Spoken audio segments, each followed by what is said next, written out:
بسم اللہ الرحمن الرحیم الحمد للہ رب العالمین والعاقبۃ للمتقین والصلاة والسلام علی رسولہ الکریم اما بعد فاعوذ باللہ من الشیطان الرجیم بسم اللہ الرحمن الرحیم۔ سامعین کرام، آج ہم بیان کریں گے واقعات انبیاء کرام علیہ السلام۔ سامعین کرام، نبی اور رسول کی تعریف۔ نبی وہ انسان ہے جس کو اللہ نے اس کی طرف کہی گئی وحی کی تبلیغ کے لیے بھیجا ہو۔ رسول کی بھی یہی تعریف ہے اور ان میں کوئی فرق نہیں۔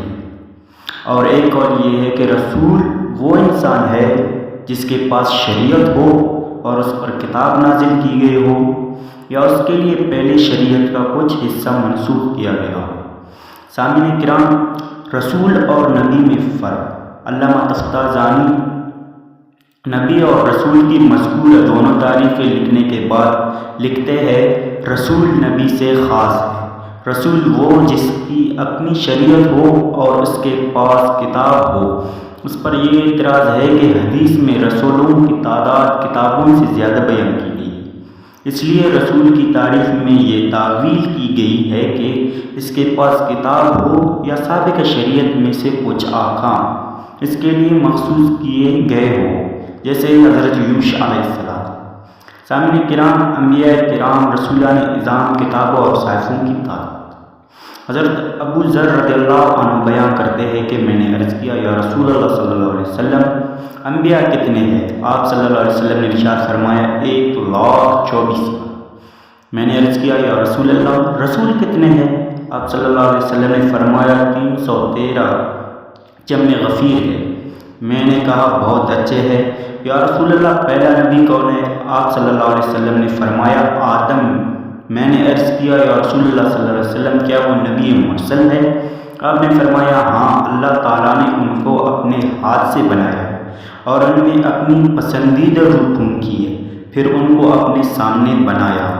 پھر آپ نے فرمایا، اے ابو ذر، 4 نبی سریانی ہے، آدم، شیس اور خنوخ اور یہ ادریس ہے، جنہوں نے سب سے پہلے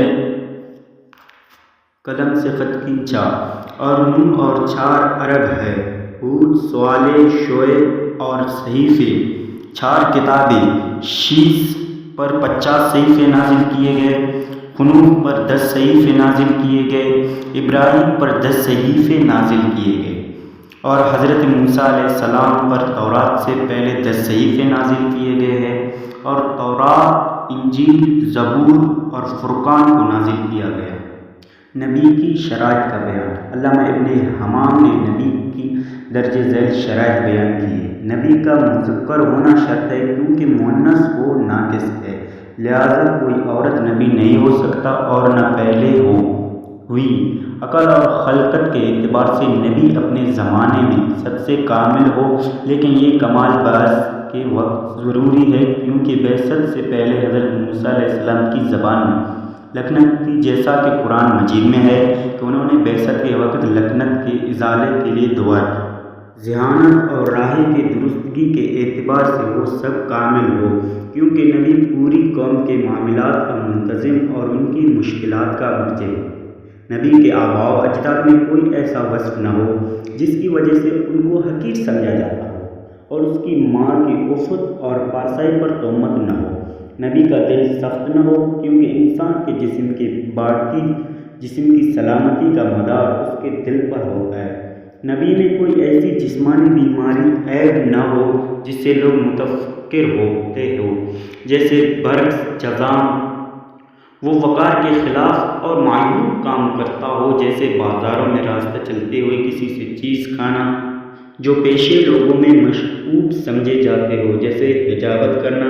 نبی ایسے پیشے نہ کرتا ہو، کیونکہ نبوت میں مخلوق میں سب سے زیادہ عزت والا نسب ہے، تاکہ لوگ اسے احترام کی نگاہ دیکھیں، اس لیے وہ وقار کے منافی کے متزبن پیشے میں نہ ہو۔